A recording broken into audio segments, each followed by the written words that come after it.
เจ้าเจ้านี่แปลกอลีเนาะเจ้านี่ผู้สาวอึดบ่อยากเจ้าบ่มักเป็นหยังเจ้าจังมามักข่อยก็ถามอลีข่อยงามอยู่ใส่เฮ้ ข่อยเว้าแล้วคันมักข่อยเจ้าบอกพ่อแม่เจ้ามาขอข่อยโลดเจ้ามาเบิ่งไอ้หยังข่อยเมิดมือเมิดเว้นเจ้าบ่ได้กินข้าวค่ะข่อยกับอีต้นจะได้ที่ฮักเออ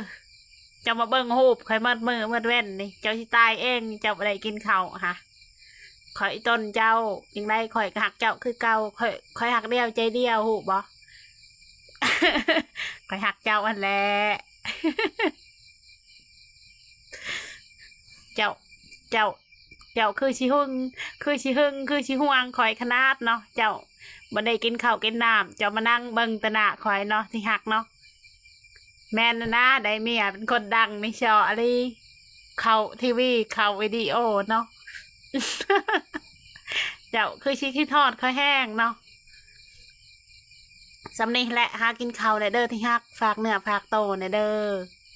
บายบายFCคอยเบิ่งพัวคอยแน่อีต้นเราบ่ได้กินข้าวกินน้ำเราห่วงคอยขนาดเราเบิ่งแต่เราเบิ่งแต่ทีวีวิดีโอคอย TikTok คอยเรามักคอยแห้ง